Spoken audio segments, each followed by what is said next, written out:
The Führer took a few steps toward him with a shuffling gait, an old man's walk, his hand searching for support. In moments, all his vitality had drained away, leaving this brittle husk. Yes, amphetamines.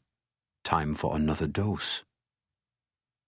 On instinct, Skorzeny reached out a hand. Hitler gripped the blond giant's immense right forearm and seemed to gather strength from it.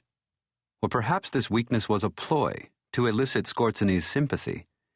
In either case, it stirred awake his loyalty to the man who had lifted him from obscurity to glory. "How may I help?" asked Skorzeny. When he learned what his own role was to be in Operation Autumn Mist, Skorzeny couldn't speak. He was to raise a new brigade from throughout the German armed forces to take part in the invasion. 2,000 men with one specialized ability in common. None could know the true nature of their mission until the night before they embarked. They were to be sworn to a blood oath under pain of death, trained in secrecy, turned into an effective commando unit, and sent to fulfill an objective that would mean almost certain death. In 6 weeks' time. That wasn't all. From within that brigade, he was to select another group of men, no more than 20 of the most qualified he could find. They would be given a second objective. Chapter 1.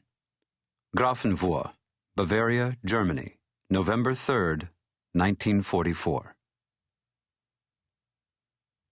Bernie Oster arrived in Nuremberg after traveling through the night alone on a passenger train.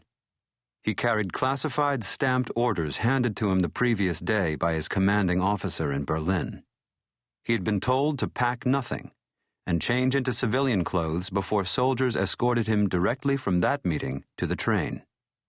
After showing his papers to the SS officers at Nuremberg station, he was led into an empty holding area and left there without explanation.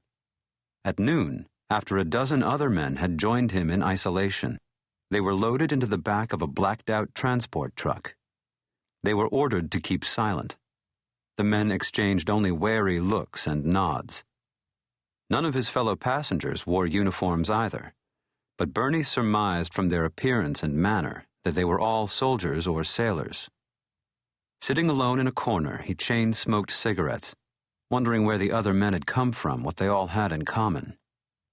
His CO had given him no details during his briefing, only that Bernie had volunteered, without being offered the choice, for a special assignment that required immediate transfer.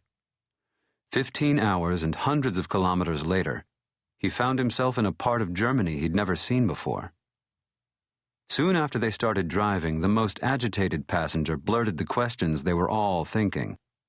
"What are we doing here? What do they want with us?" Bernie didn't answer. The risk that any of these men could be an SS plant placed among them to monitor their conversations, or provoke them by asking those same questions, was too great. He already had reason enough to fear for his life. Perhaps these other men did as well. None of them answered. Peeking through a seam in the canvas, Bernie saw they were on a highway moving through stark gray countryside. Bare trees, fallow fields, barren wilderness. Halfway through their second hour, they turned onto a remote road, threading through a dark wood. Half a mile on, they approached the entrance to an elaborate compound, surrounded by steel-framed gates and barbed wire fences that stretched into the trees as far as the eye could see. It looked like a prison camp. Guards in unfamiliar uniforms patrolled the parapets and blockhouses above the walls. Machine guns had been placed on the towers, their barrels pointed to the interior. His stomach turned over. So that's it. I've been found out. The truck braked to a stop just short of the gates.